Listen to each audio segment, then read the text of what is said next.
নাঈম আহমেদের বলে দারুণ এক কভার ড্রাইভ মোমিনুল হকের। বাউন্ডারি হয়নি, তবে নিয়েছেন 2 রান। আর তাতেই চট্টগ্রামের জহুর আহমেদ চৌধুরী স্টেডিয়ামে তুলে নিলেন সেঞ্চুরি। 2 দিনের প্রস্তুতি ম্যাচে ব্যাট হাতে বিসিবি সবুজ দলের হয়ে বাঁহাতি ব্যাটার খেললেন 123 রানের ইনিংস।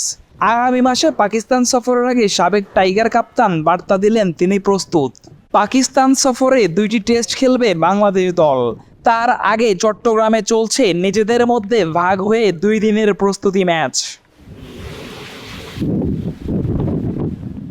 মুশফিকুর রহিমের বিসিবি লাল দল গতকাল প্রথম দিনে অল আউট হয়েছে মাত্র 131 রানে।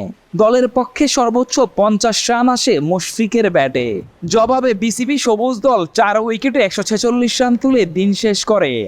78 বলে 47 রান করে অপরাজিত ছিলেন মুমিনুল। তবে আজ শুধু 50 নয়, তুলে নিলেন সেঞ্চুরিও। মুশফিকদের বিপক্ষে খেললেন 257 বলে 123 রানের দারুণ এক ইনিংস। সাবলীল ব্যাটিং ঝলক দেখিয়ে আউট হয়েছেন নাসুম আহমেদের বলে।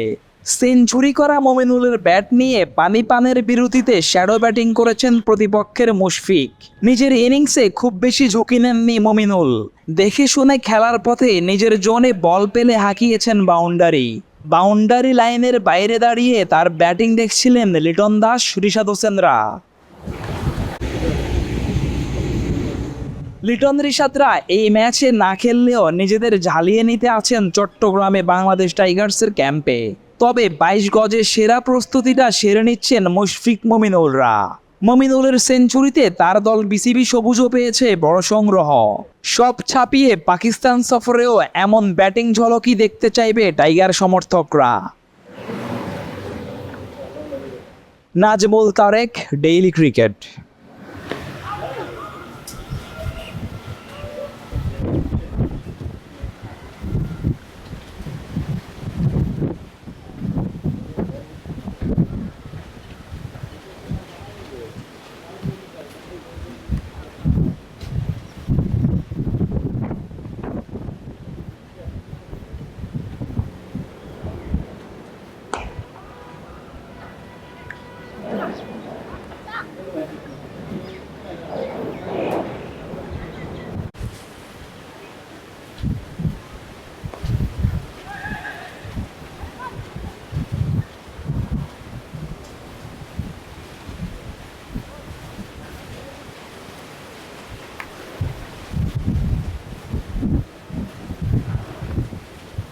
ও ফেসবুকে তো দিতেছেন না? না।